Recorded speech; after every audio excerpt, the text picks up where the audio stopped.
Bien, quand on mesure l'attractivité de manière assez théorique, c'est-à-dire en regardant ce qui est un avantage, qui est un handicap de la France dans le domaine fiscal, dans le domaine réglementaire, dans le domaine de la formation, on voit évidemment que depuis quelques années, il y a une amélioration.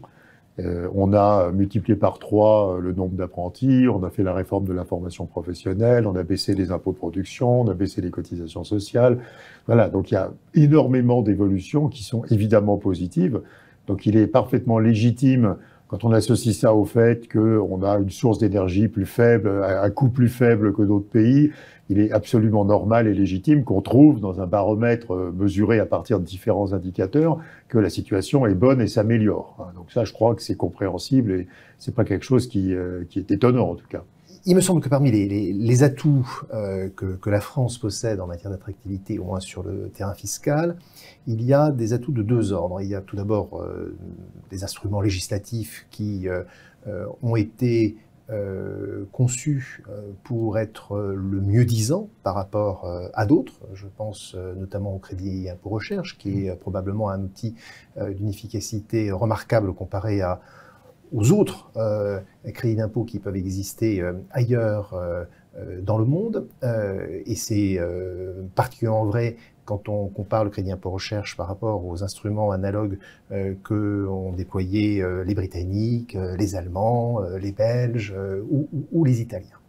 Et puis il y a, à côté de ces instruments, une manière d'appréhender la question fiscale depuis maintenant quelques années qui donne confiance aux investisseurs.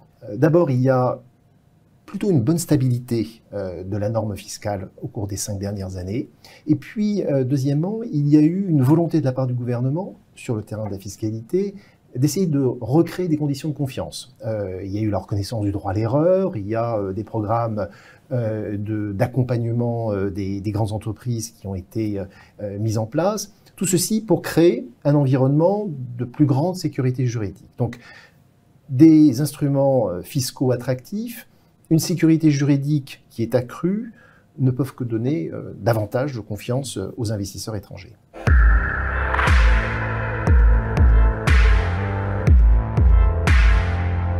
Il y a une différence considérable entre l'attractivité dont nous venons de parler, et nous sommes d'accord, je veux dire, la pression fiscale a baissé, il y a plus de stabilité fiscale, les systèmes de formation professionnelle sont de meilleure qualité, ils sont mieux évalués, et la réalité alors macroéconomique, qui est que nous continuons à avoir une industrie qui maigrit, dont le poids dans l'économie diminue, la production industrielle est plus de 4 points plus basse qu'avant la crise de la Covid, nous continuons à perdre, même si c'est un rythme un peu ralenti, des emplois industriels, et surtout, nous avons une dégradation tout à fait catastrophique de notre commerce extérieur, puisqu'on est arrivé à un déficit extérieur de 12 milliards d'euros par mois. Alors bien sûr, là-dedans, il y a une partie qui vient de l'énergie, mais il y a aussi une grosse partie qui vient de l'industrie.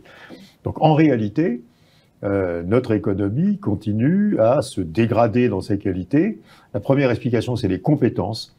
Nous ne formons plus de techniciens ou d'ingénieurs pour l'industrie, donc il y a un problème massif de recrutement de l'industrie, avec des difficultés de recrutement qui n'ont fait qu'empirer depuis quelques années, qui sont aujourd'hui extraordinairement élevées. Il n'y a que 20% des jeunes Français qui font des études scientifiques, il y a 45% des jeunes Allemands. Et puis la deuxième, c'est que certes, il y a eu un effort fiscal, on le reconnaissait tous les deux il y a quelques instants, mais les entreprises françaises payent toujours 45 milliards d'euros d'impôts de production de plus que les entreprises allemandes, même s'il y a eu 10 milliards de baisse. Et ces impôts de production ont vraiment un effet extrêmement significatif sur l'attractivité empirique.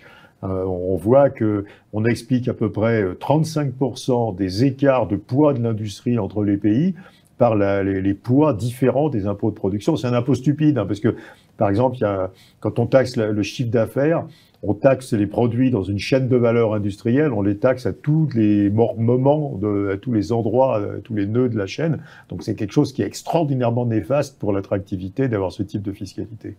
Le premier chantier, je pense, c'est celui de la refondation de la fiscalité des collectivités locales. Aujourd'hui, le système est complexe. Il repose sur un millefeuille de taxes multiples, mais tant qu'on n'aura pas le courage politique d'aborder de front une telle réforme, on ne sera pas, me semble-t-il, en mesure de prendre des mesures pérennes et intelligentes permettant de diminuer de manière importante la fiscalité qui pèse sur la production industrielle. Et puis il y a un deuxième chantier, c'est que la fiscalité française a fait un arbitrage par défaut qui est de ne pas soutenir suffisamment l'industrie. Et je pense que des instruments ad hoc pourraient être mis en place pour favoriser davantage l'investissement dans le secteur industriel, ceci devant naturellement s'insérer dans une politique plus globale qui porte sur différentes composantes, et vous avez naturellement mentionné le problème de la formation professionnelle qui est un élément clé aussi de l'attractivité du secteur industriel par rapport aux autres secteurs de notre économie.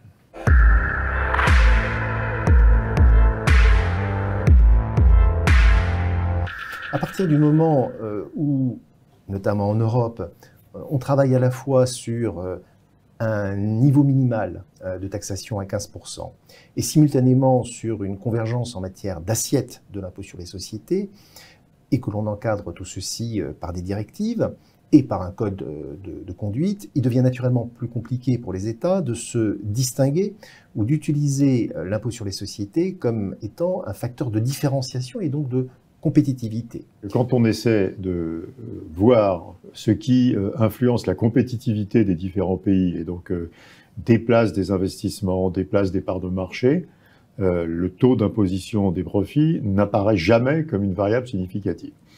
Donc il ne semble pas qu'avoir un taux d'imposition des profits élevé soit un handicap en termes d'attractivité. Les États-Unis, d'ailleurs, sont un assez bon exemple de ça. Ce qui semble avoir un effet assez fort sur l'attractivité et la compétitivité des différents pays, c'est d'une part les cotisations sociales des entreprises et d'autre part les impôts de production. Donc on est malheureusement, comme c'est souvent le cas d'ailleurs internationalement, en train d'harmoniser un impôt que peut-être il n'est pas très utile d'harmoniser. Effectivement, aujourd'hui, on va arriver à une situation où ce sont la TVA et l'impôt sur les sociétés qui sont harmonisés, et les cotisations sociales et les impôts de production non. Or, c'est ces deux impôts-là qu'il faudrait harmoniser, puisque c'est ceux-là qui créent des biais de concurrence. Donc je continue à plaider pour une situation où on réfléchirait à la nature des impôts qui créent réellement des biais de compétitivité entre les pays. Alors, à cet égard, comment voyez-vous l'instauration d'une barrière à l'entrée du marché européen en matière de contenu de CO2? Oui, alors ça c'est tout à fait indispensable, parce que si on ne le fait pas, on va accélérer les délocalisations. C'est que dans un pays comme la France, nous importons autant de CO2 que nous en produisons. Et si on ne taxe pas le CO2 importé et qu'on taxe le CO2 produit, ben on va faire tendre vers zéro le CO2 produit et on importera tout le CO2. Et ça accroîtra les émissions mondiales de CO2 parce qu'on délocalisera nos productions qui émettent du CO2 dans des pays qui sont moins vertueux que nous, qui ont des technologies de production plus anciennes, etc. Donc c'est totalement pervers de faire baisser les émissions de CO2 dans un pays sans taxer le CO2 importé. Alors aujourd'hui, le CO2 vaut en Europe à peu près 80 €. Donc si on veut éviter un biais de concurrence avec des concurrents étrangers, il faudrait aussi amener à 80 € le prix du CO2 dans ce qui est importé. Mais on est très loin du prix du CO2 qui serait suffisant pour générer les comportements vertueux dont on aurait besoin.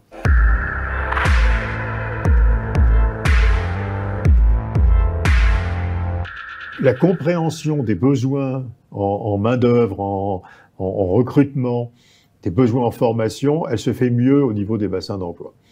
Donc il faut décentraliser Pôle emploi, par exemple, ce qui d'ailleurs est en train de se faire, parce que c'est au niveau local qu'on comprend que cette entreprise a besoin d'embaucher, que ces qualifications dont elle a besoin, c'est celle-là, et que ce centre de formation est là pour donner ces qualifications. Ensuite, il y a des politiques qui sont européennes, évidemment.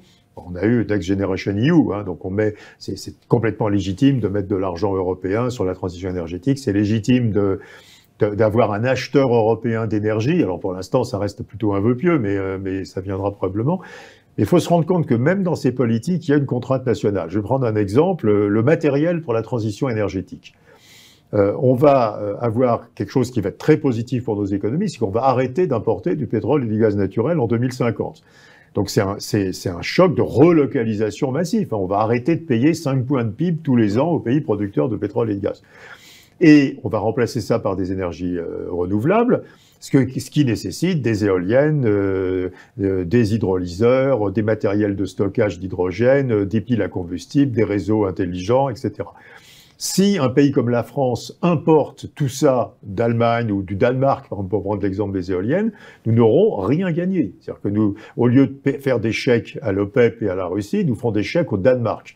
Donc même si la politique énergétique se fait dans un cadre européen, on ne peut pas ignorer que nous avons besoin d'implanter dans les pays, par exemple, la production des matériels pour fabriquer ces énergies. Sinon, nous ne profiterons pas des relocalisations qui apportent l'arrêt des importations de fossiles. Et cette déclinaison en termes d'investissements nationaux, elle est absolument indispensable. Sinon, on va créer des inégalités incroyables en Europe. Si vous avez un pays qui fait toutes les éoliennes, ça va être les Émirats arabes unis de l'Europe, mais ça appauvrira les autres. Et ça ne sera pas supportable. On joue sur plusieurs niveaux. On a un créateur de normes qui est l'Union européenne, et on a un créateur de normes qui est domestique. Et l'articulation entre ces deux complexités est parfois particulièrement difficile à gérer pour les entreprises.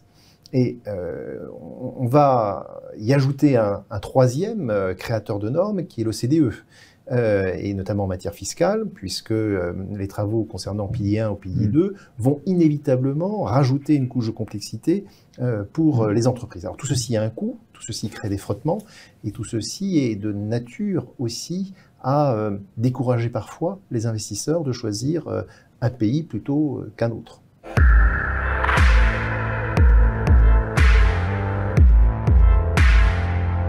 Je crains que nous soyons devant une inflation durable, parce que nous sommes rentrés dans un monde de rareté. Rareté de l'énergie avec la transition énergétique, rareté des matières premières, avec d'abord une très forte demande de biens, qui a beaucoup augmenté après la crise de la Covid, avec évidemment les sanctions sur la Russie, et puis rareté des personnes, puisque la Covid a beaucoup changé les comportements sur le marché du travail. Il y a des pays comme les États-Unis ou le Royaume-Uni où il y a beaucoup de salariés qui ont arrêté de travailler volontairement. En France, on a beaucoup de métiers qui sont rejetés, avec de grosses difficultés d'embauche. Voilà, donc je pense, et on risque d'avoir aussi une rareté d'épargne, d'ailleurs, parce qu'on va avoir besoin d'énormément investir pour la transition. Donc moi, je pense plutôt qu'on a basculé d'un monde d'abondance à un monde de rareté. Et dans un monde de rareté, il y a de l'inflation. Alors, cette inflation, aujourd'hui, à nouveau, elle n'est pas encore entièrement bien analysée, mais je pense qu'elle finira par amener un niveau de taux d'intérêt plus élevé, et de taux d'intérêt non seulement nominaux, mais de taux d'intérêt réels plus élevés. Parce que si on veut lutter contre l'inflation, ce sont les taux d'intérêt réels, à corriger de l'inflation qu'il faut augmenter. Donc ça change quand même complètement le contexte, puisque ce que nous avons fait depuis 3 ans dans tous les pays de l'OCDE, qui est de nous désintéresser totalement de la situation des finances publiques et de l'évolution de la dette publique, disparaîtrait si les taux d'intérêt réels, effectivement, remontaient significativement. Alors, ils ont commencé à remonter, mais ils sont encore très faibles aujourd'hui, mais on est sans doute qu'au début de ce mouvement. Et qu'est-ce que ça voudrait dire ? Ça voudrait dire que les États auraient beaucoup moins de moyens pour intervenir, pour soutenir le pouvoir d'achat. Donc d'ailleurs, la demande du coût de pouvoir d'achat se basculerait des États vers les entreprises, devrait être traitée par les salaires et puis par les aides publiques, que les États auraient beaucoup moins les moyens de financer la transition énergétique ou de financer la réindustrialisation. Donc on peut dire que si l'inflation s'annonce durable, on aura inévitablement un impact sur les choix opérés par les gouvernements, d'abord en termes de gestion de leurs finances publiques, puisqu'il va bien falloir gérer l'endettement qui s'est accumulé au cours des dernières années. Ça va conduire naturellement à faire des arbitrages qui peuvent être douloureux en termes de choix d'instruments mis en œuvre au soutien soit de l'activité, soit d'investissement de long terme. Et puis, ça va conduire aussi les gouvernements à revoir leurs instruments fiscaux qui ont été bâtis au fil du temps sur un environnement qui n'est plus d'actualité. Et donc, les règles fiscales qui sont appliquées, par exemple, en matière d'investissement de long terme, seront peut-être à revoir pour faciliter ces arbitrages qui sont peut-être devenus plus compliqués pour les acteurs économiques. Le point de rupture, c'est quand les taux d'intérêt passent au-dessus des taux de croissance. Parce que tant que les taux d'intérêt sont plus bas que les taux de croissance, la dette augmente moins vite que le PIB, naturellement. Donc on se désendette spontanément, automatiquement. Et quand les taux d'intérêt passent au-dessus des taux de croissance, la dette automatiquement se met à augmenter plus vite que le PIB, et donc il faut des politiques restrictives pour stabiliser les taux d'endettement. Donc la vraie question extrêmement compliquée aujourd'hui, c'est est-ce que nous allons dans un monde qui est le monde des années 80, 90, du début des années 2000, et pas du tout le monde des années 2010, où les taux d'intérêt vont repasser au-dessus des taux de croissance. Donc application numérique de ça. Alors ce qui compte, bien sûr, c'est pas la croissance instantanée, c'est la croissance tendancielle à long terme. Et si on prend tout en valeur, la croissance de long terme en valeur de la France, c'est probablement quelque part entre 3 et 3,5%. Si les taux d'intérêt à long terme de l'État français passent au-dessus de 3% ou de 3,5%, on rentre dans un monde extrêmement différent. Aujourd'hui, on est à 1,6. Donc on est encore très très loin du point de rupture. Aujourd'hui encore, dans l'état actuel des choses, il n'y a pas de problème de dette en France. Mais voilà, est-ce qu'on peut être sûr que jamais, dans les années futures, les taux d'intérêt vont passer au-dessus de 3%, et là on rentre à nouveau dans un monde qui est vraiment, vraiment différent. Alors si le monde s'avère être différent, il y aura un vrai problème au regard de l'attractivité qui sera la gestion de la transition entre l'ancien monde et le nouveau monde. Alors c'est un problème de gouvernance, c'est un problème de transparence sur les décisions, c'est aussi une question de gestion des effets d'annonce, parce que si au cours des 6-7 dernières années, on a engrangé un vrai point positif qui est la stabilité de la gestion de la norme, notamment en matière fiscale, il ne faudra pas que l'on surprenne les investisseurs en prenant des mesures sorties du chapeau qui remettent sur le tapis des sujets qu'on croyait être clos, qu'on ne revienne pas brutalement sur la diminution de l'impôt sur les sociétés, parce que ça perturberait les acteurs. Ça ne veut pas dire qu'on ne peut pas augmenter les impôts. On peut les augmenter, pour autant qu'on le fait de manière prévisible, qu'on le fasse de manière modérée et que la trajectoire qui est annoncée soit respectée. Donc ça fait un certain nombre de conditions qu'il faut avoir en tête pour justement donner le sentiment aux opérateurs qu'ils sont dans un environnement qui, a priori, évolue de manière non brutale et non surprenante pour eux. Oui, je crois que je suis entièrement d'accord avec ça. Je pense que ça fait une très grande différence encore aujourd'hui, malgré tous les progrès qui ont été faits, dans la perception internationale d'un pays comme la France et d'un pays comme l'Allemagne. Les entreprises internationales savent que même s'il y a un changement de majorité en Allemagne, il n'y aura pas de changement brutal des politiques. Et moi, je vois dans le monde de la finance, on a encore, après 5 ans pourtant, beaucoup de grands investisseurs internationaux qui nous disent « mais est-ce que vous pouvez nous garantir que jamais on ne reviendra en arrière sur la fiscalité du capital, sur la suppression de l'ISF, ou sur la baisse de l'impôt sur les sociétés, ou sur la baisse d'impôt de production ?» Donc je pense que malgré les évolutions, il y a toujours un doute sur la permanence, doute qui n'existe absolument pas pour les pays anglo-saxons ou pour l'Allemagne, par exemple.